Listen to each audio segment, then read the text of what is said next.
Bueno, en la clase de ayer, en la clase de ayer estuvimos viendo, repasando otra vez el tema de pasado simple y lo fuimos contrastando un poquito con lo que vieron el año pasado, que era el tema principal, presente simple, ¿sí?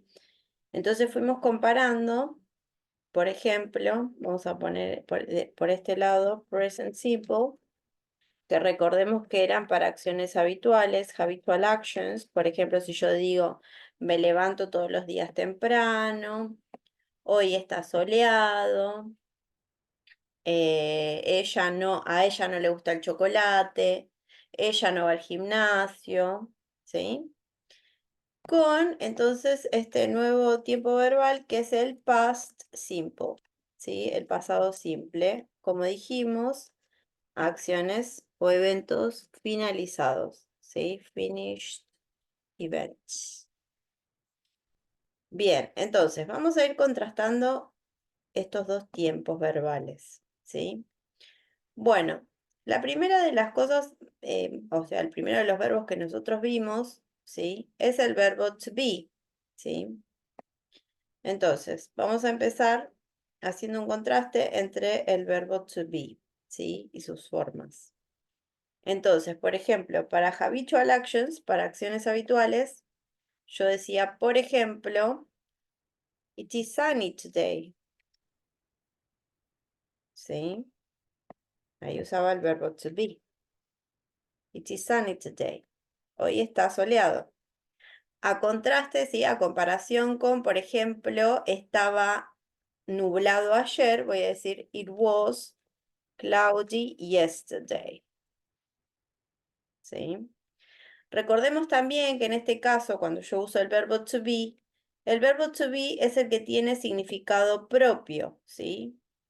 O sea, que si yo voy a usar el verbo to be, voy a decir es o estaba, ¿sí? It is, estoy, ¿sí? O está, en este caso. It was, estaba nublado ayer, ¿sí? Bien, como habíamos visto también, este verbo to be, ya sea en presente y en pasado, se va a hacer negativo por sí mismo, ese es el sistema que tiene. Entonces, por ejemplo, yo puedo decir, él no está cansado hoy. Entonces voy a decir, he is not o he isn't tired today. ¿Sí? Entonces ese verbo to be le agrego n apóstrofo t y lo hago negativo. En el caso del pasado, puedo decir, por ejemplo, they weren't at home yesterday. Ellos no estaban en casa ayer, ¿sí? Entonces, también en el caso de was y were, se hacen negativos por sí mismos. Es lo mismo que am not, isn't o aren't, que pasaba en presente, ¿sí? Bien, ahí lo vuelvo a seleccionar. Bueno, quedó medio medio. ¿Sí? Como para que ustedes lo tengan presente. O sea, cómo cambian, ¿sí? Acá yo usé, bueno, como usé he, va a ser isn't. Si hubiera puesto they o we, era aren't, ¿no? Lo mismo acá, si yo hubiera puesto, por ejemplo, my mom, voy a decir my mom wasn't at home. Mi mamá no estaba en casa, ¿sí? Entonces eso depende del sujeto que yo tenga. Y después si yo quiero hacer una pregunta con verbo to be, por ejemplo, podía decir, where is your mom? Por ejemplo, ¿dónde está tu mamá? ¿Sí? O podría decir, por ejemplo, is your mom here? ¿Sí? Pero siempre las preguntas van a tener ese mismo orden. O sea que ya sea que tenga palabra interrogativa, como es en este caso, o no, va a ir primero el auxiliar, el verbo to be, y después el sujeto de la oración. Hay inversión, ¿sí? Recuerden eso también, que en ese caso va a cambiar el orden. Va a estar primero el verbo to be, si no tengo palabra interrogativa, ¿no? Si tengo palabra interrogativa, va a ir la palabra interrogativa, después verbo to be, después el sujeto de la oración. que sería, por ejemplo, acá, en ambas el sujeto es your mom, que se refiere a she, ¿no? Lo mismo va a pasar acá. Si yo digo, por ejemplo, ¿dónde estabas vos ayer? Entonces voy a decir, por ejemplo, where are you yesterday? ¿Dónde estabas vos ayer? Lo mismo. El verbo to be va a pasar delante del sujeto, ¿sí? En ese caso va a ser igual que en el presente, ¿sí? Y después va a venir el subject.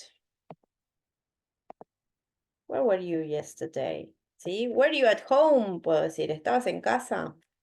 ¿Sí? Si quiero. O, por ejemplo, was she at home? ¿Estaba ella en casa? ¿O en la escuela? ¿Sí? Entonces lo mismo, va a pasar el verbo to be delante del sujeto. Bueno, entonces, poniendo todo el contraste entre presente y pasado, acá solamente tenemos el verbo to be. Ahora vamos a ver las diferencias con todos los demás verbos, ¿sí? Recuerden que con todos los demás verbos nosotros usábamos el sistema de auxiliares para mostrar el tiempo verbal. Entonces, por ejemplo, si yo decía, hablaba de mí, yo me levanto tarde todos los días, voy a decir, I get up late every day, por ejemplo, ¿sí? O si hablo de él, ella, o un objeto, o puede ser un animal, voy a decir, por ejemplo, she goes to school in the morning.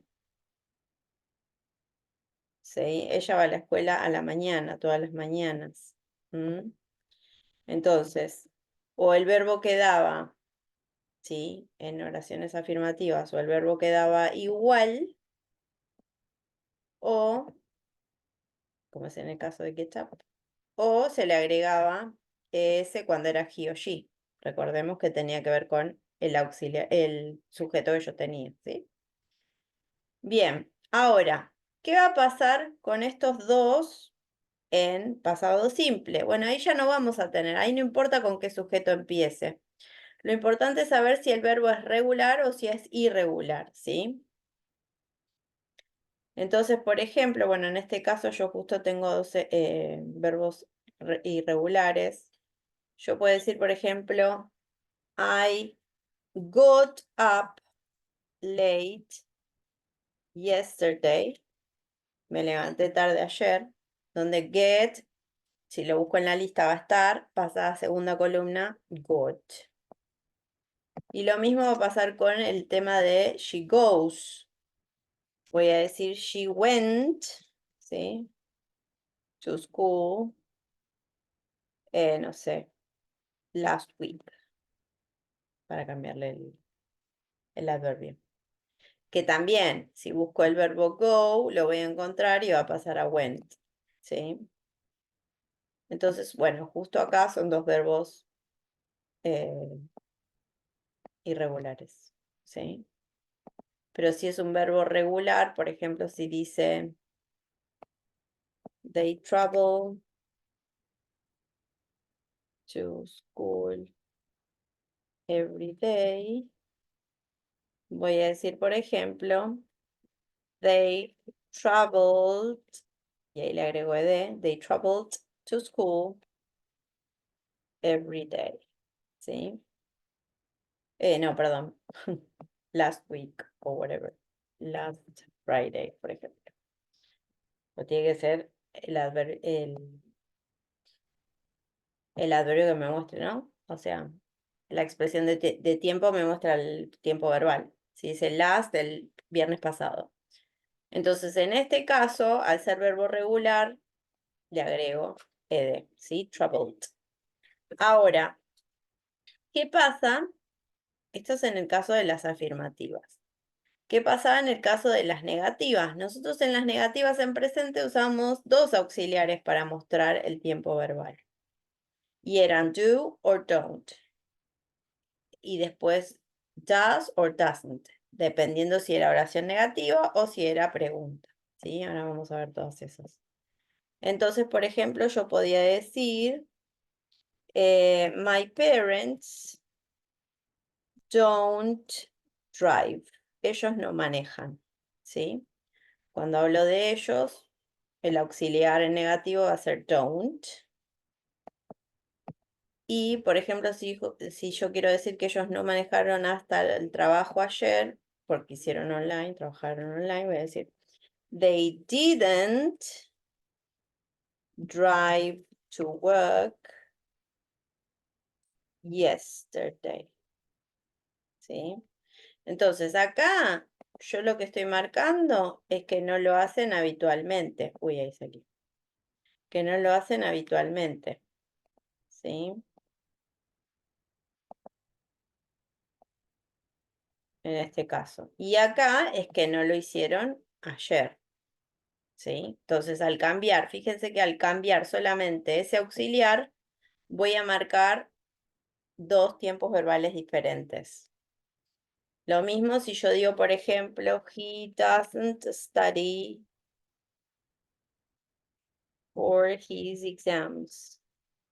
Yo voy a decir, por ejemplo, he didn't study for his exam yesterday or last week.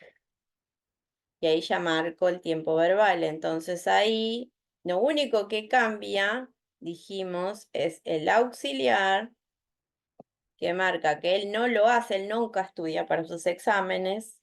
Y acá es que no estudió para el último examen de la semana anterior o la semana pasada. Entonces, fíjense cómo esto me va a cambiar el tiempo cuando yo lo pase, ¿sí? Lo traduzca a mi idioma. Lo mismo con las questions, con las preguntas. Por ejemplo, do you, no sé, go out every weekend? ¿Salís todos los fines de semana? ¿Es algo que haces regularmente? Yes, I do. No, I don't. O por ejemplo, does your friend, no sé, go shopping? ¿Sí? Y estas preguntas, cuando yo las pase a pasado, ambas van a tener el mismo auxiliar, aunque en presente usan auxiliares diferentes, do or does, en pasado solamente voy a usar el did. Por ejemplo, did you go out last weekend? ¿Saliste el fin de semana pasado? Did your friend go shopping? ¿Fue a comprar? Yes, he did. No, he didn't. Entonces, básicamente la estructura se va a repetir, ya sea en el presente o en el pasado, ¿sí? Entonces, contrastamos para que ustedes tengan en cuenta esto, como el auxiliar me va a marcar entonces el tiempo verbal. Si yo no tengo el auxiliar, no sé qué tiempo verbal es el que yo hago referencia, ¿sí? Ahora, vamos a ir, hicimos práctica oral, recuerdan que en este caso teníamos información de Shakespeare, yo hice el ejemplo. Por ejemplo, usamos, digamos, la información para ir haciendo oraciones en pasado simple. En este caso, yo digo, por ejemplo, he was born. Recuerden que en el caso de nacer es el verbo que usa el verbo to be, ¿no? He was born in England y la fecha, 1564. Sí, sería la oración completa. Bien, una vez que hicimos, la segunda, por ejemplo, en este caso, cuando teníamos desde esta fecha hasta esa fecha, decíamos, por ejemplo, from 1571 to 1578. Y acá vemos que tenemos el verbo go, entonces lo pasamos a he went to primary school, bla, bla, bla, bla. Y acá tenemos otro verbo, que es el verbo learn. Entonces voy a decir unlearned. Uy, ahí salió. 2 minutos, tiki tiki. Ahí está. Unlearned, que es el otro verbo. Ahí está. Latin and Literature. Y todo lo demás, ¿sí? Bien, y así fuimos haciendo con todas estas. Fuimos pasando entonces los verbos principales a pasado simple, ¿sí? Usando la tablita para ir recordando. Una vez que hicimos eso, yo les fui pidiendo que hicieran preguntas sobre esas oraciones. Por ejemplo, si dice, He was born in England in 1564. Puedo preguntar dónde nació. Entonces voy a decir, Where was he born? ¿Sí? Usando esta información, entonces hago una pregunta. Dice que fue a la primaria. Entonces, por ejemplo, voy a decir, y después dice que aprendió latín, por ejemplo. Entonces, una vez que hice la oración, puedo preguntar qué aprendió. What did he learn? ¿Sí? He learned Latin and literature. Acá, se casó con Anne Hathaway. ¿Con quién se casó, por ejemplo? Podría preguntar. Entonces voy a decir, Who did he marry? ¿Sí? Y así fuimos haciendo las oraciones y luego les di un minutín. Acá, ya que estoy, lo cambio. Tenían que hacer con esta información sobre Albert Einstein. Les di un minutito para. Esperen que acá tenía que cambiar una cosa. Que me lo cambió el. Ahí está. Tenían que hacer entonces lo mismo. Las oraciones usando esta información y después fuimos haciendo preguntas orales. ¿Sí? Bien. Y por último, está el video que yo ahora lo voy a subir, porque ya lo subí a YouTube. Este video es sobre Nelson Mandela. Está subtitulado para que sea más fácil para ustedes. Nosotros lo vimos 2 veces. Bueno, acá teníamos que hablar de alguien que admiramos, pero yo lo hice con Nelson Mandela para ver si es que sabían quién era, qué es lo que había hecho, ¿sí? Por qué lo admirábamos, etcétera, etcétera. Luego de verlos, el video, teníamos que ver si estas oraciones eran verdaderas o falsas. Y luego también, mirando el video, completar con estas palabras que iban en las oraciones, ¿sí? Correspondientes. Entonces, ahí yo ahora voy a subir el video, ¿sí? La idea del video también es que puedan verlo varias veces, que vean cómo se va a pronunciar las terminaciones con ed, que es importante para que ustedes puedan ir practicando, ¿sí?